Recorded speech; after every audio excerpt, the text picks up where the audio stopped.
Bem-vindo a todos. Esses cubos é um desenho esquemático. Eu vou perguntar aleatoriamente, daí só essa pessoa responde. Miley, esses cubos estão orientados com a superfície horizontal para cima ou a superfície horizontal para baixo? Pois é, para cima. Leonardo concorda que está para cima. Kesaia concorda que está para cima.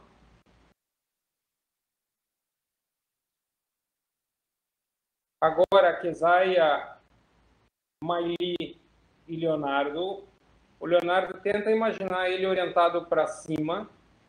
Kesaia e Miley tentem olhá-lo orientado para baixo. Conseguem?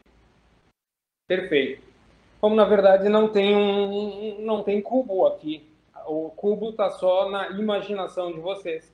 Aqui são apenas 3 retângulos e a percepção tridimensional é feita pelo cérebro de vocês.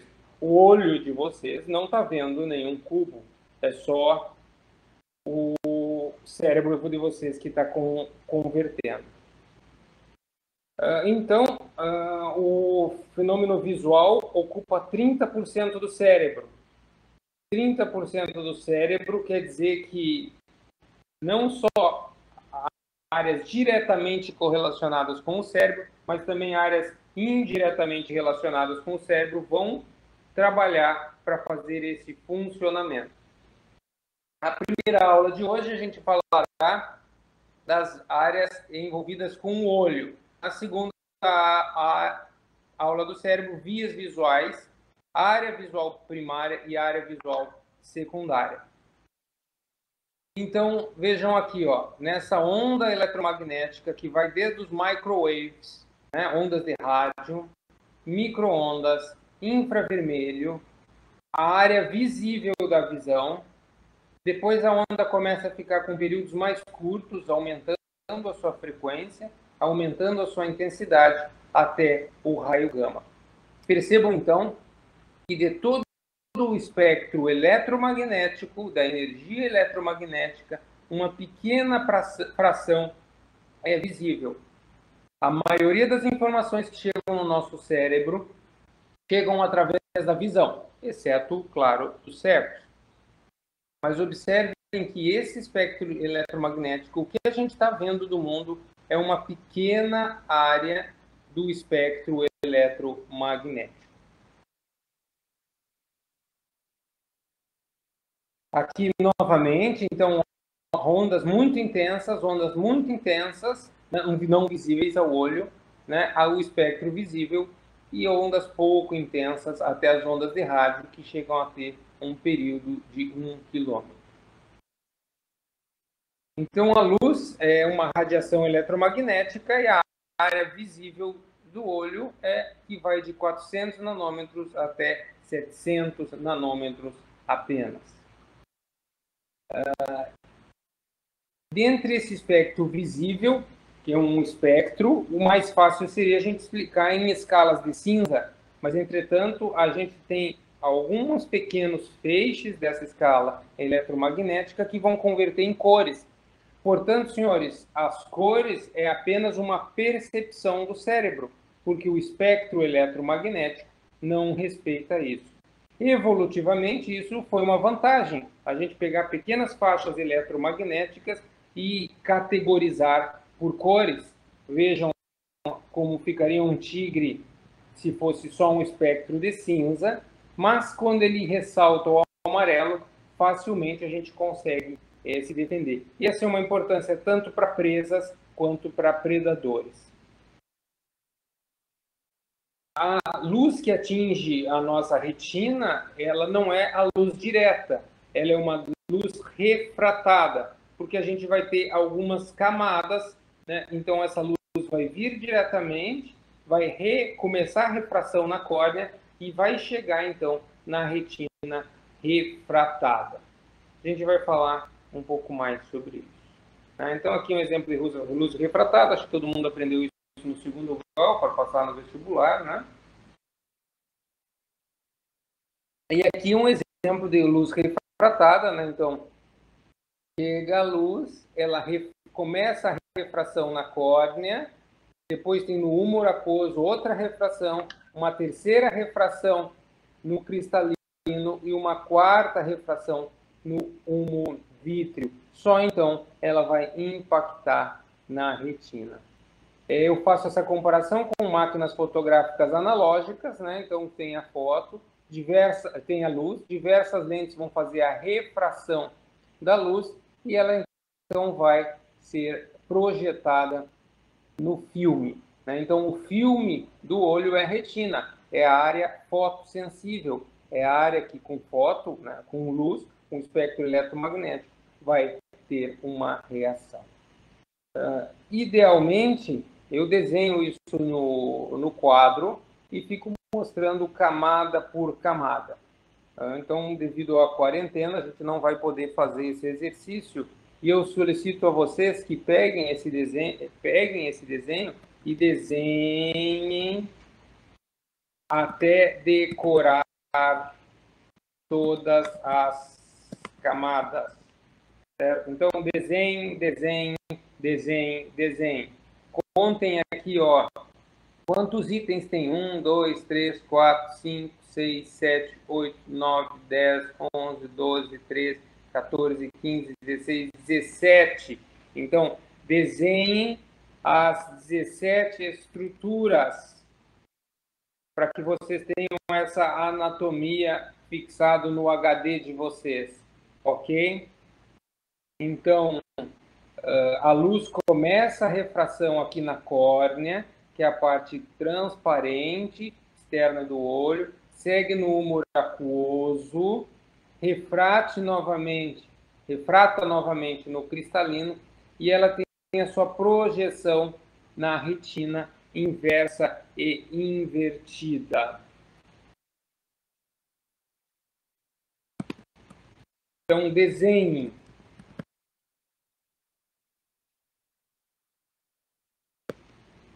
Desenhe até vocês terem essa estrutura, tá ok? Então, a anatomia vai ter a pupila, onde permite a entrada da luz. Lembrando que a pupila é um espaço, né? Não é uma estrutura. A íris, que é o que dá cor aos olhos. A córnea, a primeira camada. A esclera, a parte branca dos olhos, certo? A coroide, essa parte vermelha, é uma camada intermediária, a camada vascular, tá? A retina, então, a camada interna, a camada nervosa, ok? É o mesmo desenho. Então, aqui é uma vista da retina de quem olha de frente à retina. Essa, quando a gente faz o fundo de olho, é isso que nós observamos, tá? Então, muito importante, esse é o ponto central da retina, a mácula. Observem que ele tem uma coloração diferente. Ele tem uma coloração diferente porque ele tem uma densidade de receptores, fotorreceptores diferentes. Essa é a parte da visão consciente, né? Aquilo que eu estou conseguindo, de fato, enxergar. Tá? Essa é a retina periférica. Todos os axônios da retina vão vir até o disco óptico. O disco óptico é uma área onde não tem fotorreceptor, certo? Onde estão saindo as artérias e estão voltando as veias. Não existe fotorreceptor. Isso é o chamado ponto cego.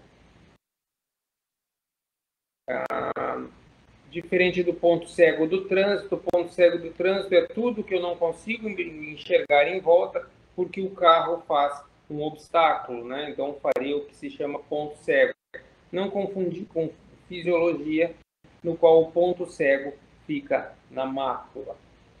Busquem esses exercícios no livro de vocês para vocês identificarem o ponto cego de vocês, né? Normalmente em aula eu demonstro isso entre vocês para todo mundo encontrar esse ponto cego, tá?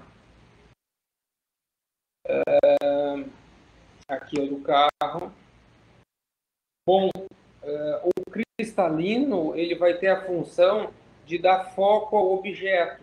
Então, objetos mais próximos ou objetos mais distantes, a gente vai precisar de contração do cristalino, né? Então, objetos mais próximos, eu vou precisar que o cristalino fique mais globoso, né? Então, aqui mostrando em azul, ele fica mais globoso e forma o foco na retina.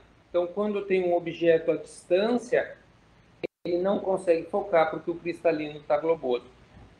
Quando o cristalino está relaxado, certo? Ele dá foco à distância. Essa distância é acima de 80 centímetros. Acima de 80 centímetros.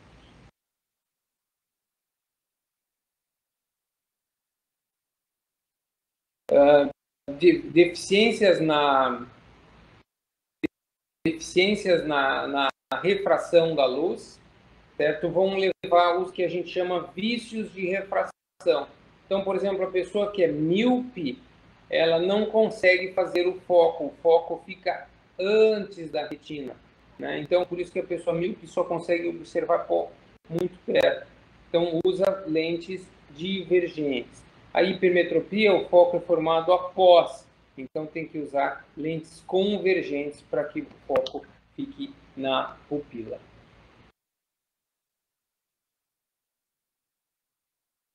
Quando a gente parte para a microscopia da retina, tá? Então a gente estava vendo a macroscopia da retina, olhando a retina de frente.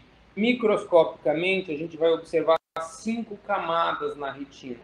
A camada mais externa do olho, né? Então a luz, ela penetra nesse sentido, no sentido aqui no slide da esquerda para a direita.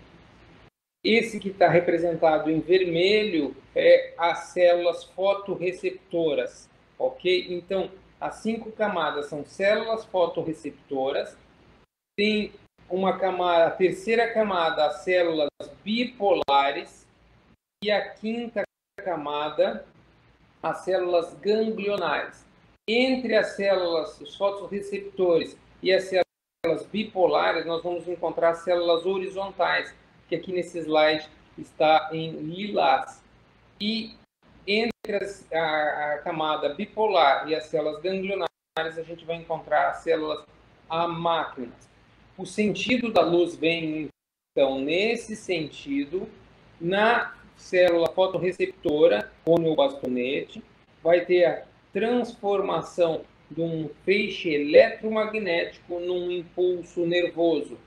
E ele dispara e vai seguir no sentido célula bipolar, célula ganglionar. E o axônio de todas as células ganglionares vão atravessar a retina, vão em sentido ao disco óptico, e todos esses axônios vão então formar o nervo óptico, né? Então aqui representado o nervo óptico, todos eles em direção ao encéfalo. As únicas células sensíveis à luz são os fotorreceptores. Portanto, não existe transformação de energia eletromagnética em sinapse na célula ganglionar. Não existe na célula bipolar. Existe somente nos fotorreceptores. Todo o sinal de saída sai pelas células ganglionares. Vamos lá, vamos repetir isso que é importante. Toda a transformação de eletromagnético em sinapse é feito em fotorreceptor, que vai passar pelas bipolares, com a modulação das horizontais, com a modulação das amácrinas, chega nas ganglionares. Nas ganglionares, todos os axônios vão sair em direção ao nervo óptico.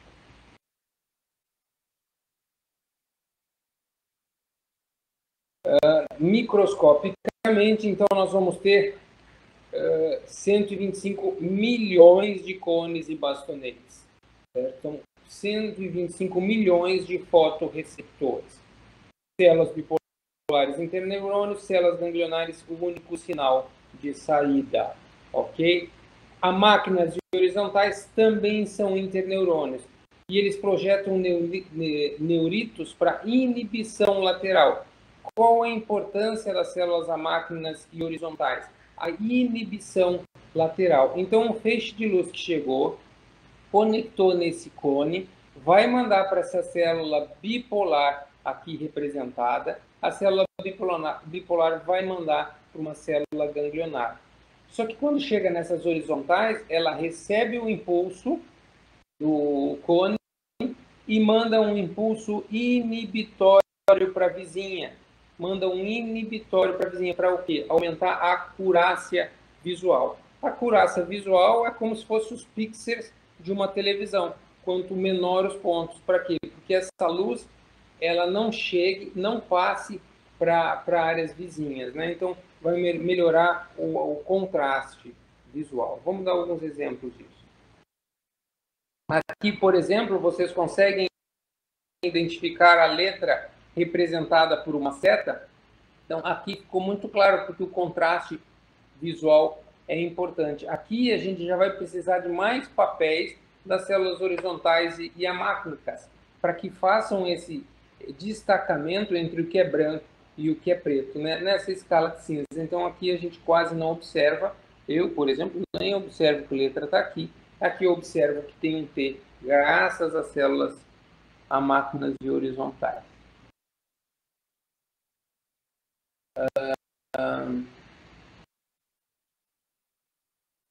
Aqui o vídeo não está passando. Era um vídeo, pessoal. Sinto muito, não está passando um vídeo para mostrar o contraste visual. Mas aqui um exemplo do contraste visual. Vou perguntar para Jéssica da Fontoura. Jéssica da Fontoura, essas linhas elas estão paralelas ou elas estão distribuídas anarquicamente?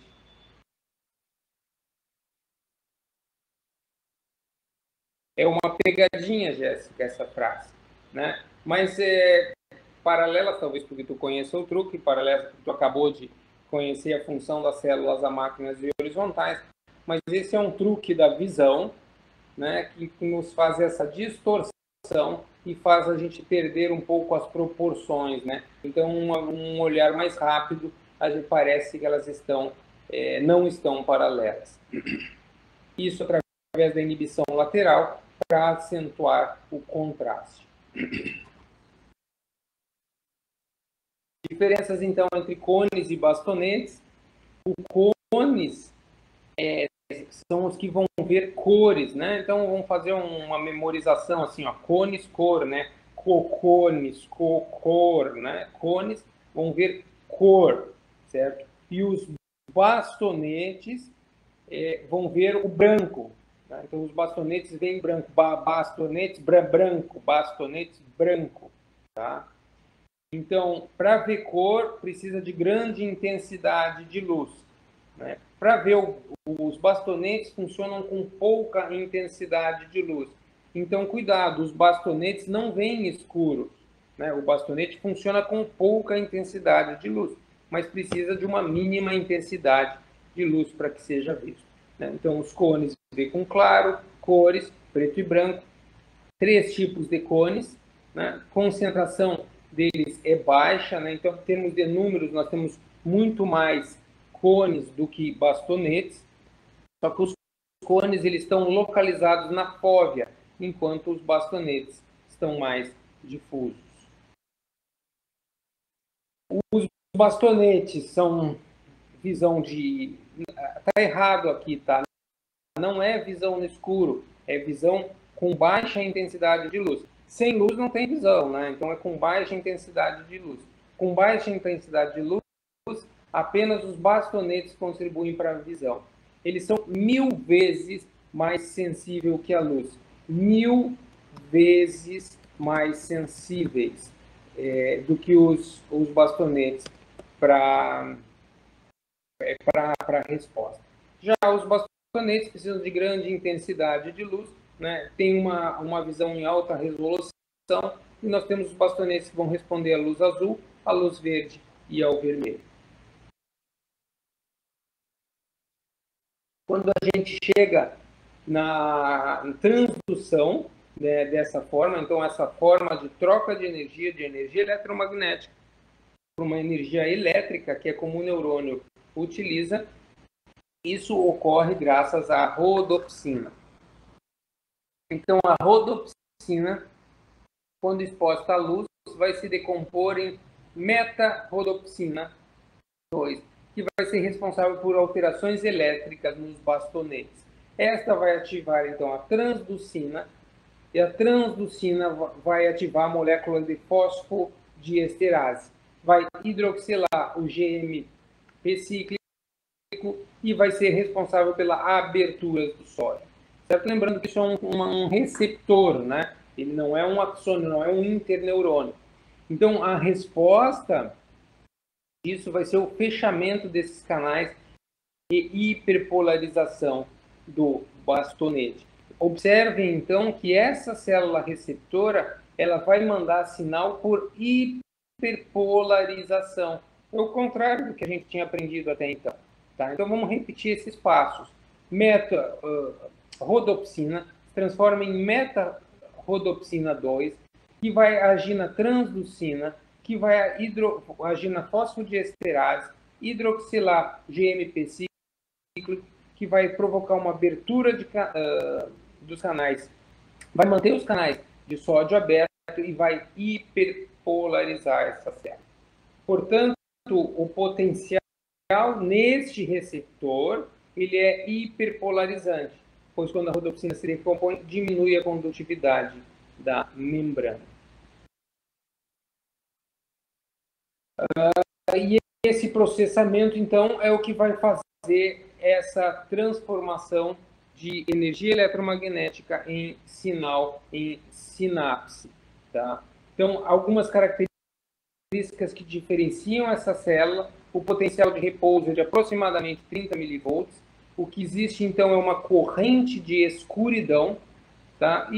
E a transdução, ou seja, a troca de modalidade energética ocorre por hiperpolarização.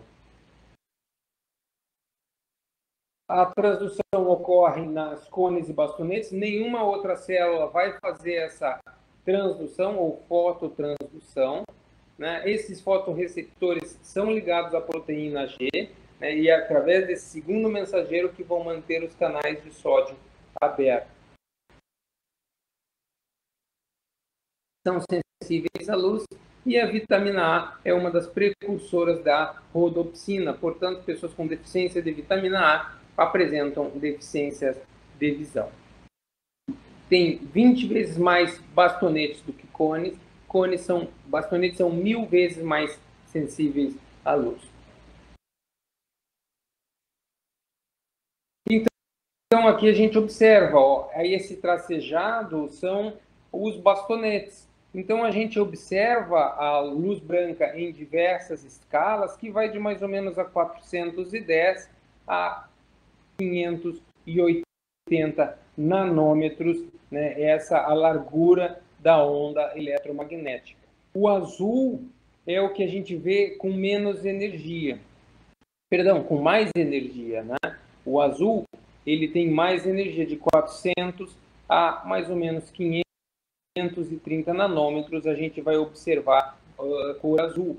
Por quê? Porque ele vai responder a cones da cor, cones sensíveis ao azul.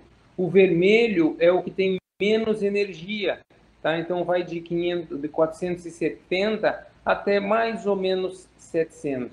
Então, embora a gente tenha a impressão cognitiva, né, o nosso pensamento pensa que o vermelho é o quente, na verdade o vermelho é o que tem a menor quantidade de energia, tá? Porque são ondas com maior largura de pulso. Esse processo de cores, então, que a gente vai ter, mas eu enxergo milhares de cores, eu enxergo todo o arco-íris, é a somatória desses cones, né? Um pegando mais claro, mais escuro, mais verde, mais vermelho, e aí ele funciona nesse fluxo, fazendo essa comparação desses processos. O daltonismo, né? Então, só lembrando, John Dalton, ele era um físico, e o termo daltonismo é só no Brasil que nós utilizamos, né? Em inglês ele seria colorblind, né? Ou cego para cores. E o John Dalton, que era físico e quem fez o fundador da teoria atômica, ele não tinha um cone, né? Então, o que ocorre com os daltônicos é que eles não têm um tipo de cone, então eles não funcionam nesse contraste. Aqui um exemplo de um monocromático, né? Ele só tem, não tem a pigmentação nem de verde nem de vermelho, né? Então faz essa confusão. Existem vários testes para que seja realizado e observem então o número. Espero que todos vocês estejam vendo o número 27. Assim, em teoria nós temos 120 alunos, então 1,2 alunos não devem, pelo menos devem ter dificuldade em observar os 29 que aqui estariam marcados. Nós somos animais, né? Entretanto, nós temos outras colorações, né? Nós vemos 3 cores, mas as abelhas, elas têm cores diferentes. As abelhas, por exemplo, elas enxergam o ultravioleta. Então, a flor que nós observamos amarela, essa seria a visão da abelha. Aqui, essa seria a visão da abelha, né? Então, a abelha está mais interessada no pólen. Então, o olho dela, os cones dela, são direcionados para encontrar onde tem mais pólen. As abelhas são cegas para azul e para verde. Mas tem animais, como um caranguejo, um molusco, que tem 11 tipos de cones. Então, seriam coisas inimagináveis para nós, né? Porque nós só vemos 3 cores. Nós só vemos de 400 a 700 nanômetros. Mas existem animais que têm outro tipo de visão. Aqui um exemplo da visão canina, né? Então, o cão não tem fotorreceptor para vermelho. E aqui um exemplo da cobra, que tem visão infravermelha, né? Então a cobra consegue ver temperaturas. Tá? E o exemplo do cão, que não tem o vermelho, certo? Perdão, da visão humana, que veria todo o arco-íris, como o cão veria o arco-íris. Já o pássaro, ele tem uma visão telescópica, tem uma deflexão na retina. Vocês observam que isso aqui está aproximado, tá? Então, o pássaro, ele vê perifericamente, mas a região central ele vê aumentada, né? Então, que seria uma visão telescópica. Aqui, perdão, pássaro. E quando a gente junta todas as cores, os 2 olhos funcionando, que vão dar profundidade, vão dar forma, a gente vai juntar e vai ver a joaninha de forma completa. Tá? Então, a próxima aula a gente vai falar das vias visuais. Só lembrando que a nossa visão tridimensional é dada porque a gente utiliza 2 olhos. Né? Então, o paralaxe entre um olho e outro, o que é paralaxe? A diferença de 7, 8 centímetros entre as 2 pupilas nos permite que um olho tenha a visão diferente do outro olho. Façam esse teste, botem um lápis à frente de vocês, ou mesmo o dedo, e fiquem intercalando o olho direito e o olho esquerdo. Vocês vão ver que a visão não é igual do olho direito e do olho esquerdo. Isso vai nos dar, então, a sensação de profundidade. Aqui, com uma visão monocular, né, parece que tem uma borboleta, mas seguramente todos esses espectadores aqui não têm essa visão da borboleta porque estão com visão biocular. Certo? Então, essa é a primeira aula de hoje. Eu fico respondendo as perguntas de vocês aqui. As abelhas, Matheus, elas não veem azul, elas não veem verde, mas ela tem fotorreceptores que veem o ultravioleta, que a gente não vê o ultravioleta. Né? Então, quando elas observam os objetos, elas conseguem a onda eletromagnética ultravioleta, com comprimento de onda menor do que 400 nanômetros, as borboletas conseguem enxergar. Isso é uma vantagem evolucionária para elas, porque os pólens têm algumas características ultravioletas que permitem, então, elas melhor dimensionar isso. Já já para elas não é interessante o azul e o verde.